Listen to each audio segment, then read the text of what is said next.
एक घने जंगल में एक लोभी शेर रहता था। वो जंगल के सभी जानवरों को डराता और उन्हें मारकर खा जाता था। शेर ने पूरे जंगल में अपना खौफ फैला रखा था। उसने जानवरों से कहा था, हर दिन एक जानवर मेरे खाने के लिए आना चाहिए, वरना मैं सबको खा जाऊंगा। शेर के डर से जानवरों ने उसकी बात मान ली और हर दिन एक जानवर उसकी गुफा में जाने लगा। लेकिन एक दिन खरगोश की बारी आई। वो बहुत चतुर था और शेर को सबक सिखाने का फैसला किया। खरगोश ने देर से शेर की गुफा में जाने की योजना बनाई ताकि शेर को गुस्सा आए। चतुर खरगोश जानता था कि शेर बहुत गुस्से वाला और घमंडी है।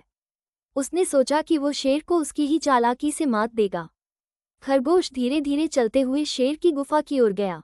खरगोश शेर की गुफा के पास पहुंचा और गुस्से में दहाड़ता हुआ शेर उससे बोला, तुम देर से क्यों आए हो?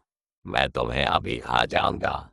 खरगोश डरने के बजाय बोला, महाराज, मैं तो जल्दी आ रहा था, लेकिन रास्ते में एक और शेर मिल गया।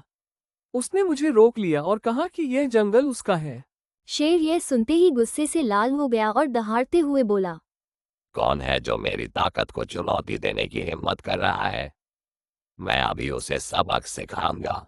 खरगोश बड़ी चालाकी से शेर को एक गहरे कुएं के पास ले गया। कुएं के पास पहुंचकर उसने शेर से कहा, महाराज, वो शेर यही कुएं के अंदर है। उसने मुझे डराया और कहा कि वो सबसे ताकतवर शेर है। अब आप ही उसे सबक सिखाइए। गुस्से में आग बबूला शेर ने कुएं में झांक कर देखा। उसे अपनी ही परछाई नजर आई, लेकिन उसने सोचा कि ये दूसरा शेर है जो उसे चुनौती दे रहा है।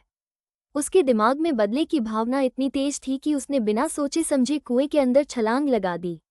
जैसे ही शेर कुएं में गिरा, उसकी गर्जना की आवाज गूंजकर वापस आई, लेकिन वो खुद अपनी मूर्खता के कारण फंस गया।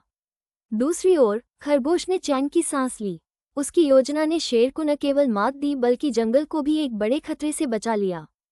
सभी जानवरों ने उसकी चतुराई की तारीफ की।